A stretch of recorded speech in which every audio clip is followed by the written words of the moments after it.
Les années se suivent et se ressemblent hein, quand tu es supporter du Paris Saint-Germain. Tous les ans, c'est la même chose. Moi, ça fait 26 ans que ça dure, depuis 1998. Vous, je sais pas depuis combien de temps ça dure. Dites-moi en commentaire depuis combien de temps vous êtes pour le Paris Saint-Germain. Ça a commencé en quelle année pour vous, mais voilà. Comme tous les ans, l'année dernière, c'était contre Clermont. Là, c'est contre Toulouse. Dernier match au Parc des Princes et défaite pour le Paris Saint-Germain. Et des choix complètement incompréhensibles. Même pour la dernière du soi-disant meilleur joueur du monde, qui a 0 ballon d'or et 0 Ligue des Champions, et bah même pour lui, même pour son dernier match, et bah il n'y a pas de victoire, il n'y a même pas de match nul, il y a défaite. Voilà, défaite ce soir du Paris Saint-Germain contre Toulouse, mais bon. Franchement, je vais vous dire la vérité, franchement je pense que l'année prochaine il se passera rien.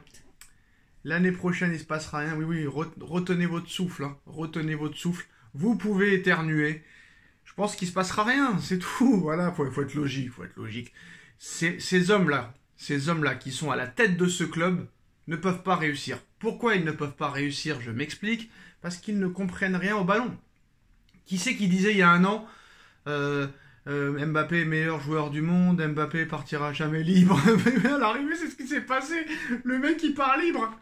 Cavani ne partira jamais libre, il est parti libre. Zlatan ne partira jamais libre, il est parti libre. C'est exceptionnel ces mecs-là. En fait, ils ont tellement d'oseille que je pense que ça leur monte à la tête et ils ne savent même pas ce que c'est l'oseille en fait. Bref, quoi qu'il en soit, moi je pense qu'il se passera rien l'année prochaine non plus. Voilà. Il va y avoir comme d'habitude, tous les ans c'est la même chose, une hype avant le championnat. Tu vas avoir 2-3 beaux matchs en début de saison et là tout le monde va dire « Ah bah c'est sûr ». C'est la bonne année. C'est sûr et certain que c'est pour nous cette année. Il se passera rien l'année prochaine. Il se passera rien dans 2 ans. Il se passera rien dans 3 ans. Pourquoi? Parce que pour gagner déjà une Ligue des Champions, il faut avoir une ossature. Chose que tu n'as pas au Paris Saint-Germain. C'est quoi une ossature? Une ossature déjà, c'est un très grand gardien. Sur les 4 défenseurs titulaires, au moins un très très grand défenseur avec grand caractère, un grand milieu de terrain, un grand attaquant. Si tu as au moins un grand attaquant, un grand milieu de terrain, un grand défenseur, un grand gardien, déjà tu peux construire quelque chose. Ça, tu l'as pas au Paris Saint-Germain. Continue avec tes Donnarumma, continue avec tes Marquinhos, continue avec tes Fabian Ruiz, continue avec tes Asensio, Kolo Muani et tu iras nulle part. D'ailleurs, à chaque fois qu'un grand joueur quitte le Paris Saint-Germain, le PSG n'est pas champion l'année d'après. On se rappelle quand Zlatan est parti en 2016, Monaco est champion en 2017. Quand Cavani s'en va en 2020, c'est Lille qui est champion en 2021. Là, c'est Mbappé qui quitte le PSG en 2024. Est-ce que Paris sera champion l'année prochaine? Mais déjà, non seulement j'ai peur pour l'année prochaine, mais j'ai même peur pour la finale de Coupe de France contre Lyon. Tu perds 3-1 ce soir. Mais tu te rends compte la honte quand même. Quelle honte. Quelle honte de perdre 3-1 ce soir. Et moi, j'ai envie de féliciter surtout les gens qui payent 600 € la place pour voir un tel spectacle. Franchement, je vous applaudis, vous avez réussi votre vie. Vous avez réussi votre vie parce que balancer 500 balles pour voir ton équipe se faire sodomiser, il n'y a pas d'autre mot. Et bah ça veut dire, tu te rends compte, tu vois tes parents, tu leur dis, ou ta femme, hein, tu lui dis, ce soir j'ai tellement d'oseille que je vais aller dépenser 600 € pour voir le PSG se faire prendre par derrière pour être poli. C'est magnifique. Tu te rends compte? C'est exceptionnel. C'est exceptionnel. Franchement, bravo. Mais voilà. Moi, en tout cas, j'y crois plus. Je vous dis la vérité, j'y crois plus. Je continuerai toujours à être supporter de cette équipe. Même si elle descend en 8e division, je serai toujours pour le Paris Saint-Germain. Mais moi, je peux vous dire très clairement, entre 4 yeux, ça fait maintenant 13 ans qu'ils sont là. Abramovich, quand il est arrivé à Chelsea et qu'il a révolutionné Chelsea, il a mis 10 ans pour la gagner. City, ils ont mis combien de temps? City, ils ont mis... Si je me souviens bien, ils l'ont gagné en 2023, ils ont mis 14 ans. Bon, on va encore attendre 1 an ou 2. Sauf que Manchester City, eux, qu'est-ce qu'ils ont fait? Ils ont gardé le même entraîneur pendant plus de 8 ans. Guardiola va entamer sa 9e année. Sauf que c'était Guardiola. Guardiola qui avait déjà gagné 2 Ligues des Champions avec le FC Barcelone. Et c'est lui qui avait révolutionné cette équipe. C'est pas le cas de Luis Enrique. Luis Enrique, il a échoué avec la Roma. Il a échoué avec le Celta Vigo. Et au Barça, ça s'est très mal terminé. Vous allez me dire, ouais, mais il a gagné la Ligue des Champions en 2015. Mais tout le monde l'aurait gagné en 2015 avec l'équipe qu'il y avait au Barça. Neymar, Messi, Suarez, Iniesta, Xavi, Busquets, Gérard Piqué et compagnie. Tout le monde aurait gagné. Même Domenech, il aurait gagné. Même ma grand-mère aurait gagné. Tout le monde aurait gagné. Ils n'avaient même pas besoin d'entraîneur. Mais c'est une honte. Quoi qu'il en soit, c'est une honte. Quand tu vois le comportement des joueurs ce soir, c'est un scandale. T'as envie de vomir. C'est une honte. Tu ne sais même pas si dans ce club, il y a un mec qui aime le Paris Saint-Germain vraiment. Voilà. Moi, je me demande déjà comment Carlos Soler a pu être professionnel au foot. Alors, un conseil pour tous ceux qui jouent au foot. Si Carlos Soler a réussi à être professionnel au foot, c'est que tout le monde peut y arriver. Voilà. Ça, c'est la chose qu'il faut comprendre. Je parle à tous ceux qui sont en train de jouer au football à 14-15 ans. Si vous voulez être professionnel, il faut y croire. Il faut y croire parce que si Carlos Soler est professionnel, si Kangin Lee est professionnel, c'est-à-dire que tout le monde peut être pro. Voilà, je vous dis la vérité. Et voilà, c'est un scandale. Skriniar, c'est une honte. C'est un scandale. C'est inadmissible. Danilo, c'est un retraité. Voilà, Danilo, je pense que là, frère, même un aveugle, il va plus vite que toi. Même un unijambiste, il est plus rapide que toi. C'est un scandale. C'est un scandale. De ne pas mettre Keylor Navas gardien pour sa dernière, c'est un scandale. Donc tout le monde est une honte dans cette équipe. T'as les supporters qui sont payés par les Qataris. En plus de ça, apparemment, on a appris comme quoi la fondation de Mbappé, elle aidait les supporters du collectif Ultra Paris. Donc tu m'étonnes qu'ils ne peuvent pas insulter Mbappé. Tout est une honte dans cette équipe. Que ce soit les joueurs, que ce soit les supporters, que ce soit le président, que ce soit le directeur sportif, que ce soit les propriétaires, tout le monde est une honte. Voilà, l'année dernière, on est tombé dans le panneau. Ils ont viré les Neymar, Messi, Verratti, à juste titre, hein, parce que c'est nous qui l'avons demandé. Mais ils l'ont fait à cause du dictateur Mobutu, qui leur a demandé de le faire. Et qui leur a demandé en plus d'amener tous ses potes français. Pour qu'à l'arrivée, le mec, il se barre. Quel président aurait laissé partir Mbappé gratuit? C'est un scandale. Le mec part gratuit, à 25 ans, soi-disant meilleur joueur du monde. Le mec, il part pour 0 €. Je sais ce que vous allez dire en commentaire. Mais tu te trompes, Sacha.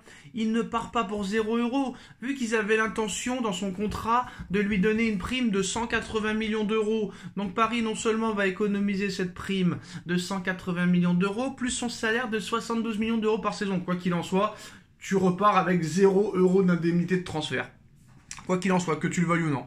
Mais continue de persuader que c'est une bonne chose. Donc voilà, ce jeu c'est une catastrophe. Le jeu est une catastrophe, on s'est pas régalé cette année. Franchement, on s'est pas régalé. Quelques matchs, mais vraiment on s'est pas régalé. Mais voilà, très clairement, tu perds à domicile. Tu enchaînes 3 matchs sans victoire au Parc des Princes. Et ils sont là avec le sourire. Ils sont là, ils rigolent les mecs. C'est des jokers. C'est un scandale, c'est une honte ce club. Regarde le Real Madrid. Ils ont fêté le titre hier. Hier ou aujourd'hui. Mais regardez la ferveur à Madrid. Regardez la ferveur à Madrid. Ligue 1 ou pas Ligue 1, qu'est-ce qu'on s'en tape? Même nous, on fête même plus notre titre. Donc je pense que ce club n'y arrivera pas. En tout cas, tant que ces mecs-là seront à la tête de ce club, tant qu'il n'y aura pas un organigramme élevé, comme dans les autres grands clubs, que ce soit le Real, que ce soit Manchester City, que ce soit la Juve, même le Borussia Dortmund, hein, qui a une Ligue des Champions contrairement à nous. Mais nous, là, on est la honte du football européen. Je suis désolé de le dire. On est arrivé en demi-finale par hasard. On va pas se mentir, c'est un miracle qu'on soit en demi-finale. C'est pas grâce à Enrique, c'est pas grâce aux joueurs. C'est grâce au Milan AC qui a été battre Newcastle. C'est grâce à l'arbitre de Newcastle qui nous donne un penalty à la 99e minute qui tombe du ciel. C'est grâce au tirage au sort qui nous a permis de jouer contre la Real Sociedad en 8e de finale qui avait blessure sur blessure et échec de résultat. C'est grâce au pétage de plomb de Araujo au match retour qui te permet de jouer à 10 contre 11. Sans ces trucs-là, jamais tu arrives en demi-finale de Ligue des Champions. Donc voilà. Donc là, je vais pas encore dire faut faire le ménage, faut faire le grand nettoyage, faut faire le grand je sais pas quoi. Ça sert à rien. Tous les ans, on dit la même chose. Ça ne marchera pas. Voilà, continuez de vous croire. Il faut croire en son équipe. Il faut penser positif. Il faut aller jusqu'au bout. Ça ne marchera pas. Ça ne fonctionnera pas.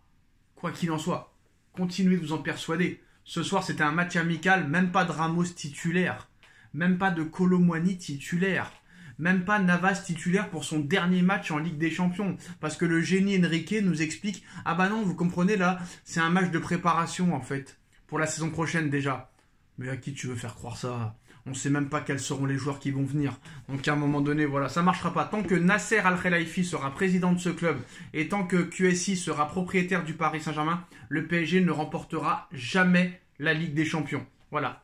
Prenez bien le passage que je viens de dire. Tant que Nasser Al-Khelaifi sera président et tant que les Qataris seront propriétaires de ce club, Paris n'y arrivera pas. Voilà. Après, il y a des rumeurs comme quoi Thiago Motta pourrait être entraîneur du PSG, mais voilà. Et moi, je vais dire la vérité, ils nous cassent les couilles avec leur Mbappé par-ci, Mbappé par-là, c'est bon. Il y en a marre de ce mec, c'est fatigant à la longue. Voilà, le mec, il part avec 0 Ligue des Champions, avec 0 Ballon d'Or, et le mec, on dit que c'est une légende. Faut arrêter, il nous casse les couilles avec Mbappé. Les médias ont également, en plus, joué un rôle important, hein, dans le désamour progressif des supporters parisiens avec Mbappé. Donc voilà, le mec, il fait... Faire rentrer Tenas et pas Navas, c'est une honte pour Navas aussi, comment ils ont traité Navas. Mais voilà. Je pense que tu peux mettre n'importe qui, ça fonctionnera pas. Et je pense que les responsables premiers, c'est les propriétaires, c'est le président, parce que c'est eux qui fondent l'équipe. C'est un scandale. Voilà, c'est un scandale. Et je parle même pas de jeu aujourd'hui, parce qu'il n'y a rien à dire. Tu veux parler de quoi? Que Skriniar, c'est un joueur d'amateur? Que Danilo, c'est une catastrophe? Tu veux que je dise quoi? Tu veux que je dise quoi? Honnêtement. Qui a été bon ce soir? Ugarte, catastrophique. Mukiele, catastrophique. Skriniar, catastrophique. Pereira, catastrophique. Zagué, je sais même pas qui c'est ce mec-là, il est nul, qu'il n'en peut plus. Bruce Lee, c'est catastrophique, c'est exceptionnel. Il sert à rien, joueur. Oh. Mais Bruce Lee, franchement, non, c'est pas possible. Et non, tu t'appelles vraiment Kang, en fait. C'est Kang, c'est pas Bruce. Parce que Bruce, c'est une légende. Toi, tu n'en es pas une. Non, mais voilà. Ça sert à rien, tous les ans on va dire la même chose. Il faut faire le nettoyage, le grand coup d'aspirateur, mais ça marchera pas, ça fonctionnera pas. Donc c'est une équipe de tocards, c'est un club de tocards qui restera tocard. Et peut-être que des fois on sera quart de finaliste, si on a de la chance, et demi-finaliste, mais on gagnera jamais de Ligue des Champions. Tant qu'il n'y aura pas un organigramme fort, il faut rappeler des anciens joueurs du Parc, des anciens joueurs du PSG. Dans ton organigramme, fais revenir des Bernard Lama, fais revenir des Ronaldinho, fais revenir Zlatan, fais revenir Rai, fais revenir Valdo, fais venir Vincent Guérin, je sais pas, Algerino, Rabé Sambratana, j'en sais rien, Paoletta, Pedro Miguel. Mais voilà, il faut des mecs autoritaires, que ce soit président, directeur sportif, directeur général, entraîneur, président, propriétaire, et on n'a pas ça au Paris Saint-Germain. Donc ça ne fonctionnera pas tant que ça restera dans cette même optique. Voilà. Et bonne chance à eux de trouver un mec qui va mettre 50 buts l'année prochaine, vu que Barcola et Dembélé ne mettent pas un but. Pas un but. Donc ça va être très compliqué. Je pourrais parler pendant des heures, mais ça ne sert à rien. On y reviendra. Quoi qu'il en soit, à plus tard.